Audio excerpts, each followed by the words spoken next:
ఇప్పుడు మనం demat account నేర్చుకున్నాం ఇంతకుముందు.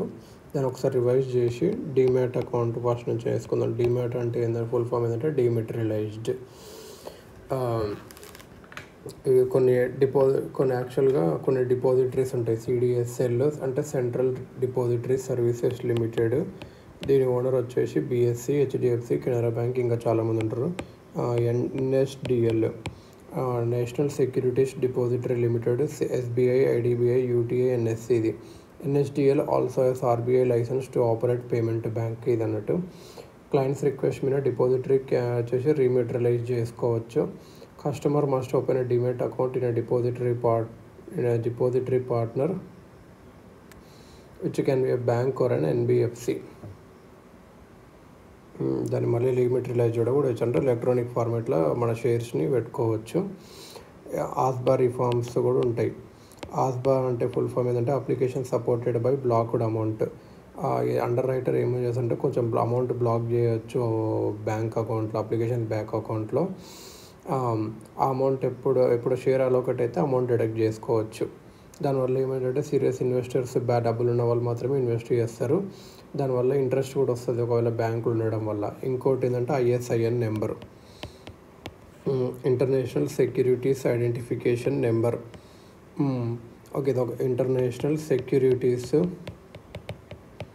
Identification number. ఇది 12 క్యారెక్టర్స్ ఉంటుంది, నెంబర్స్ ఉంటాయి, లెటర్స్ ఉంటాయి.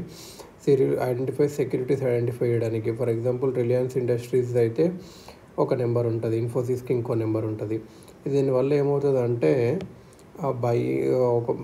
కొనడంలో అమ్మడంలో కానీ సిమిలర్ సౌండింగ్ నేమ్స్ ఉన్నాయనుకో, నెంబర్ బట్టి ఉంటుంది. ఇప్పుడు సేమ్ కంపెనీ నేమ్స్ ఉన్నాయి, నెంబర్ చూసుకోవాలన్నమాట. ISI international securities identification number ఇది అన్నట్టు. మెయిన్గా ఆర్బీఐ ఇష్యూ చేస్తుంది ఐఎస్ఐఎన్ నెంబర్కి గవర్నమెంట్ సెక్యూరిటీ ట్రెషరీ బిల్స్కి. కానీ ఎన్ఎస్డిఎల్ ఏమో other than government security treasury బిల్స్కి.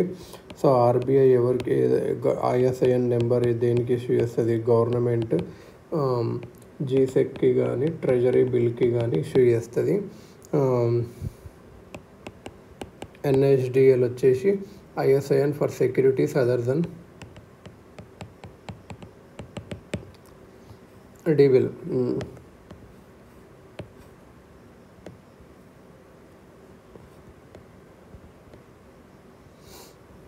Types of investors depending on buying capacity.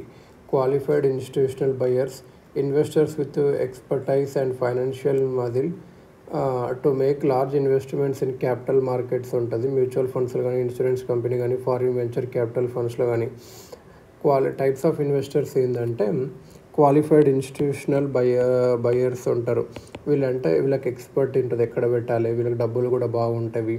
Mutual funds కానీ, ఇన్సూరెన్స్ కంపెనీ కానీ, ఫారిన్ వెంచర్ క్యాపిటల్ ఫండ్స్ కానీ వీళ్ళు సపరేట్ రిజిస్ట్రేషన్ చేసుకోవాలి, వీళ్ళకి సపరేట్ నామ్స్. ఇందులోనే యాంకర్ ఇన్వెస్టర్స్ అని కూడా ఉంటుంది ఒకటి సబ్ టైపు. వాళ్ళు బిఫోర్ ఐపీఓకి ముందే వీళ్ళకి కొన్ని షేర్స్ ఇస్తారు. సో అప్పుడు ఏమవుతుందంటే కాన్ఫిడెన్స్ ఇస్తుంది వేరే ఇన్వెస్టర్స్కి. రీటైల్ ఇన్వెస్టర్ అంటే individual investor who is not a qualified institutional buyer. Qualified institution అంటే mutual funds, insurance, pension company, ఇట్లా అవన్నీ ఉంటాయి అన్నట్టు. Types of investor depending buying behaviour మీద బట్టి. జాబర్స్ కొందరేమో ఫుల్ టైమ్గా కొంటారు, అమ్ముతారు, వాళ్ళే పనిగా ఉంటుంది. బ్రోకర్స్, కమిషన్ ఏజెంట్స్కి buy or sell using money of share or that clients. వీళ్ళు బ్రోకర్స్ కాదు, జాబర్స్. స్టాగ్ అంటే ఏంటి అంటే స్టాగ్ అంటే మెయిల్ డీర్. ఇది ఏం చేస్తాడంటే ఈ buys newly issued certificates from primary మార్కెట్లో కొనుక్కొని సెకండరీ మార్కెట్లో అమ్ముతాడు క్విక్ ప్రాఫిట్ కోసము. స్టాగ్ అంటే మెయిల్ డీర్. ప్రైమరీ మార్కెట్లో కొనుక్కుంటాడు, సెకండరీ మార్కెట్లో సెల్ చేస్తాడు క్విక్ ప్రాఫిట్ కోసం.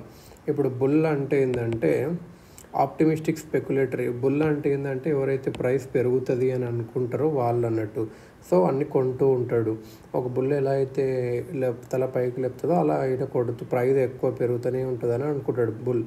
బియర్ అంటే పెసిమిస్టిక్, అంటే తగ్గుతుందేమో అని చెప్పి భయపడి అమ్ముతుంటాడు. పెసిమిస్టిక్ ఇది bear. Day trading or intraday trading అంటే ఏంటంటే ఇండివిజువల్స్ ఆ రోజే కొనుక్కొని ఆ రోజే అమ్మేసేయాలి ఇంటర్నెట్ పైన. ఏమైనా ఫ్లక్చుయేషన్స్ ఉంటే ప్రాఫిట్ వచ్చచ్చు ఇంట్రాడే ట్రేడింగ్ ఇది అన్నట్టు. ఇంకా ఇది మెయిన్.